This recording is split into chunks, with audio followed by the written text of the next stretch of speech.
大家好啊，我係阿新。今日呢係我第一次正式拍片，咁如果呢條片拍得唔好呢，希望大家請見諒啦。咁今日想同大家講呢個模型合金黃金盒所用到嘅工具。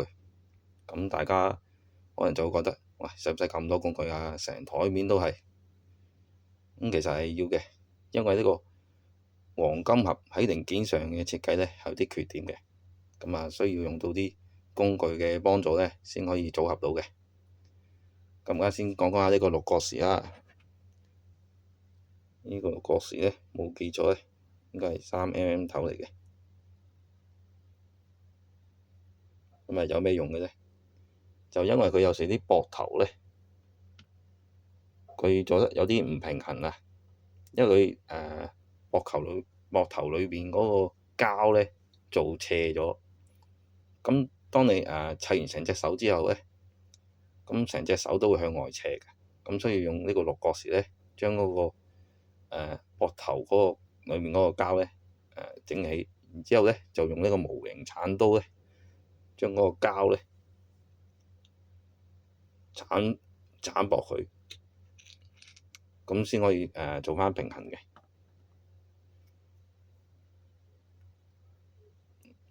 嗱，呢個就係模型鏟刀，咁啊刀頭呢就係3mm嘅，嗱佢比較薄身啲嘅。咁其實最大嘅刀頭呢就去到4mm嘅，但係刀頭呢就比較厚身啲嘅。咁呢，呢個刀頭呢就60蚊，呢個筆套呢就會要75蚊嘅。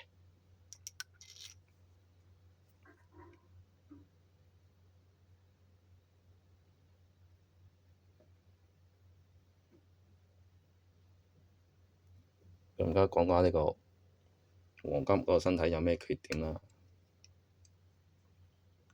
咁點解會有將呢報紙黐住呢？就因為呢個反光位呢會影到我自己嘅，咁所以話又黐張呢報紙遮醜啦。咁呢，側蓋呢個位，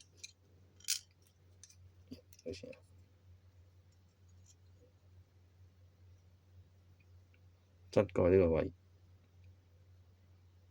咁呢個位呢，我呢度指住呢個位呢，就喺呢個變形嗰陣時呢，就會揞返個膊頭嘅，咁兩邊都係啦，呢邊都係。咁中間呢個圈仔呢，就喺變形嗰時呢頂返個頭頂個位置嘅，所以一陣間我就會用呢個打磨筆呢，就將嗰個圈仔磨返平佢，就將嗰個價位呢磨返薄少少嘅。咁而家講呢個電動打磨筆啦。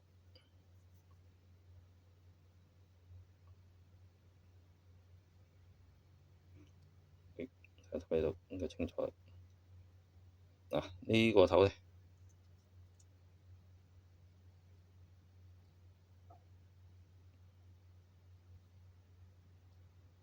圓圓地平嘅，咁就磨走嗰個圈仔嘅。呢個頭呢，就70蚊。咁呢支嘢呢，呢個打磨筆呢，就要150蚊嘅。咁其實呢，佢就可以用 Type-C 插電嘅 USB 頭。睇唔睇到？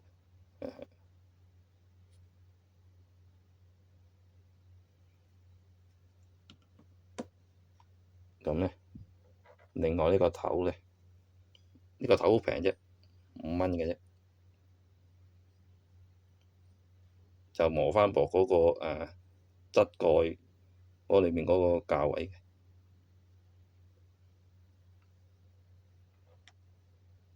咁呢，一陣間就用到呢個海綿砂紙嚟做打磨㗎。呢個有70蚊，即係70蚊連埋頭先嗰個頭嘅。呢一個頭頂清清楚。咁呢，我買成一店員呢，就教我先用橙色呢個88啦，喺度88，跟住呢，就用綠色呢個100磨翻滑佢嘅。但係我就覺得磨得太耐嘅，咁我就直接就用300呢個啦。然之後咧，跟住用翻1000磨翻滑佢就算啦。攞俾大家。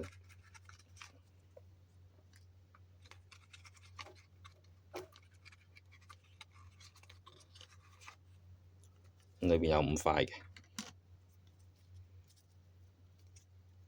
5隻色啦。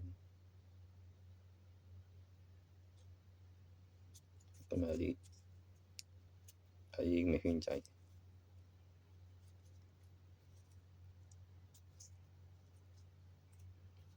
打翻入先啦。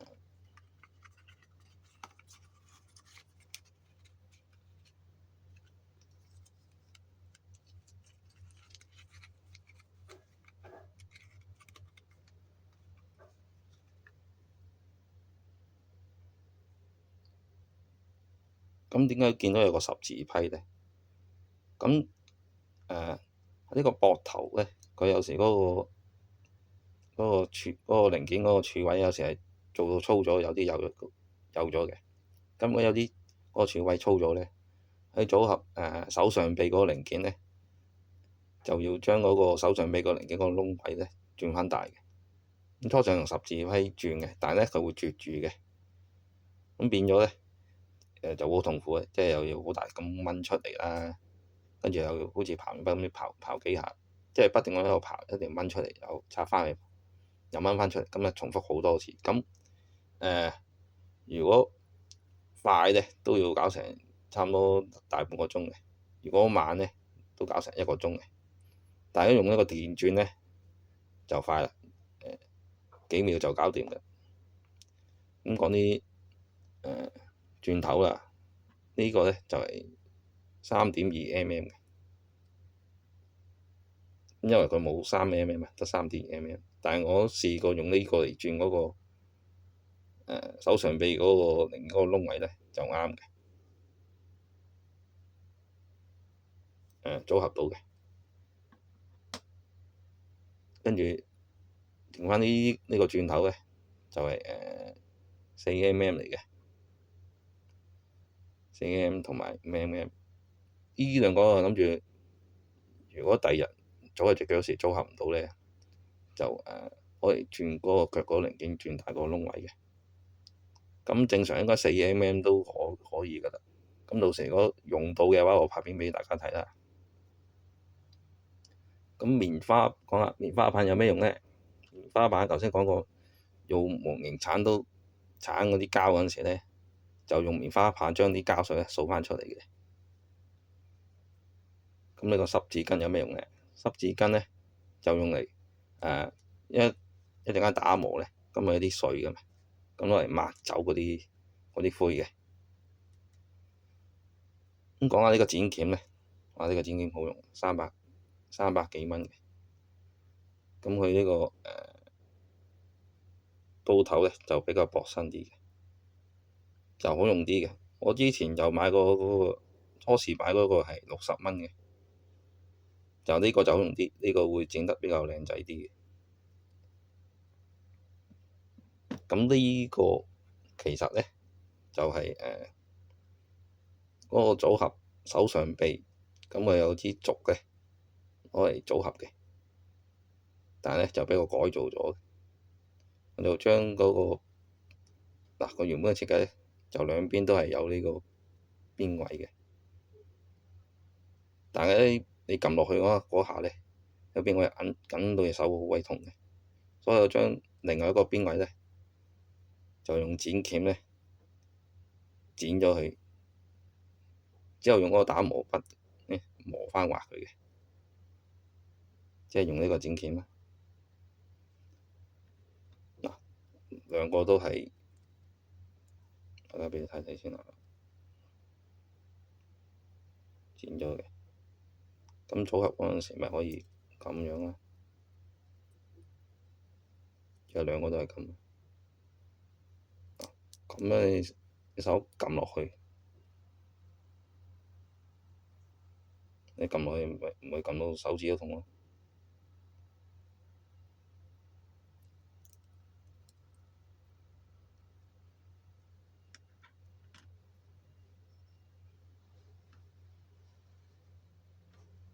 咁最後講埋呢兩個膠兜啦。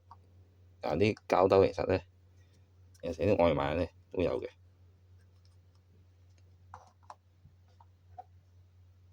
咁你用嚟有咩用咧？咁有時可以裝下零件嘅。咁你攞返嚟用啲洗潔精洗乾淨咧，咁就用得㗎啦。咁而家咧就將啲多餘嘅嘢清走先。咁我而家就要示範點樣做打磨啦。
執菜呢個有用嘅。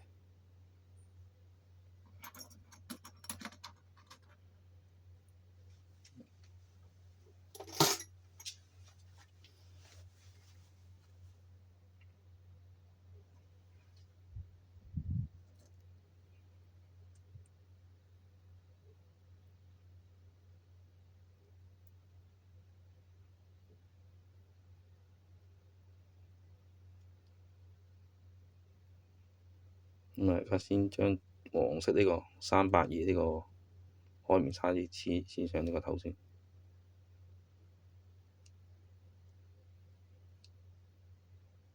黐返正佢先啦，唔好意思。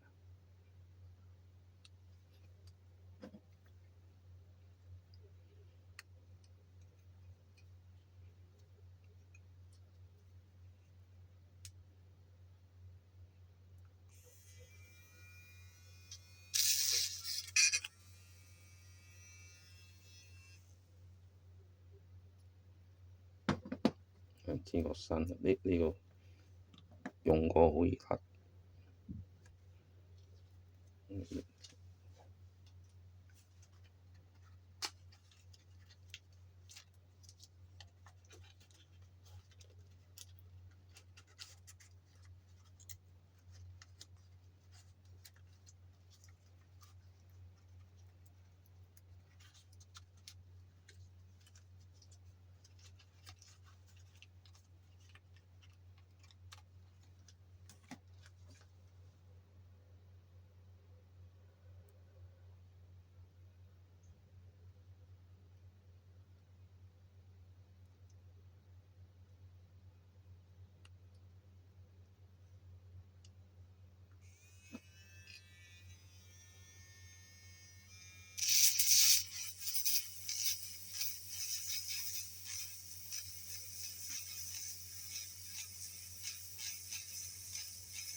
但應該差唔多。咁抹走啲灰試個效果先。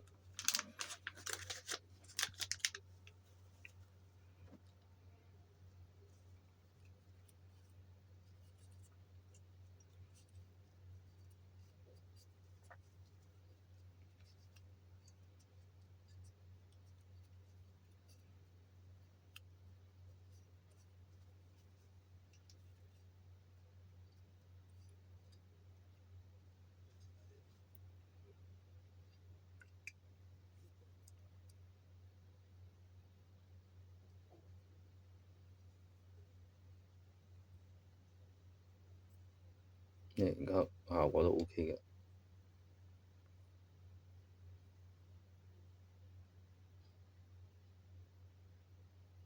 咁我見到仲有少少圓痕咧，咁唔使理嘅，總之摸落去咧，摸平滑就得㗎啦。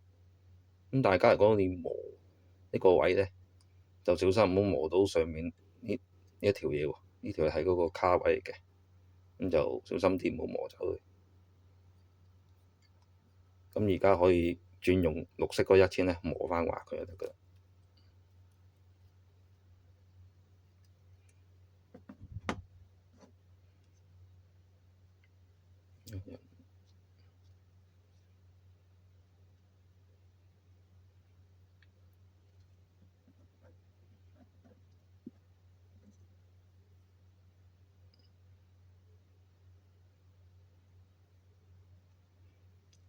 剪翻正先。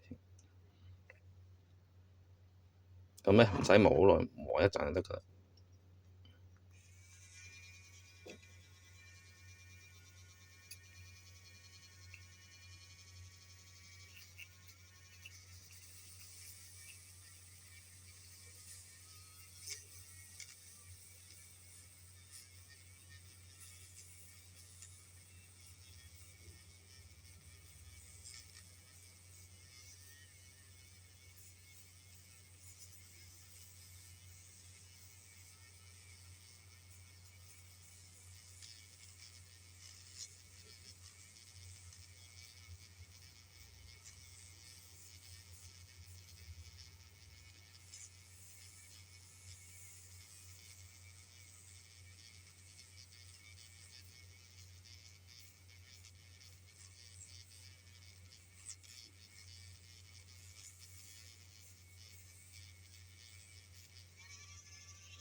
而家應該都完成㗎。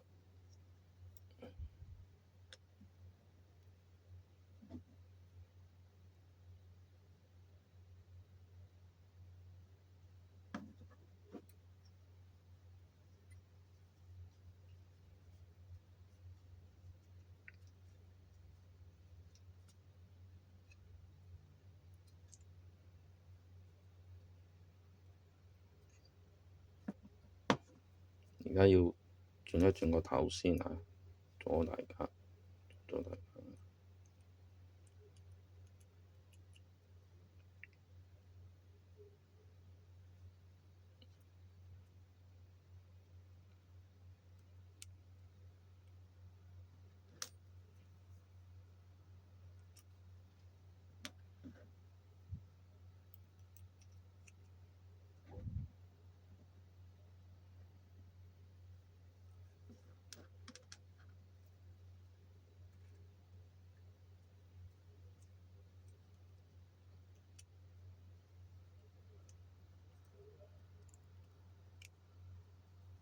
鎖翻好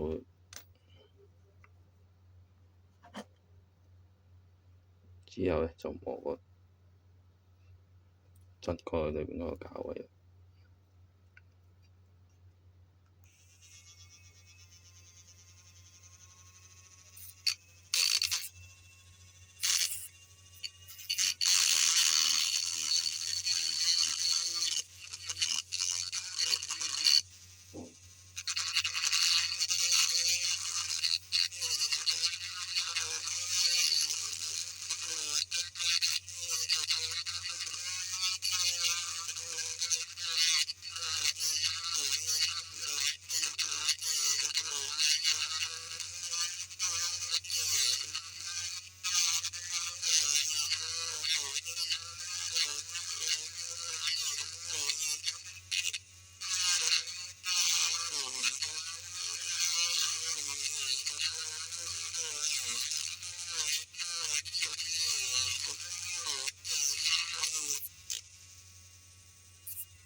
之後磨埋呢一邊啦。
而家應該差唔多。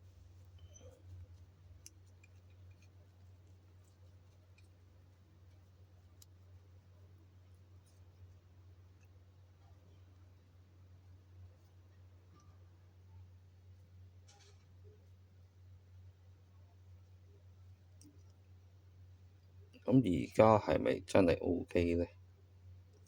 仲未得嘅，攞落去大概就應該得㗎啦。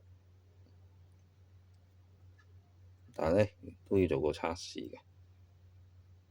咁我測試就唔拍片畀大家睇啦。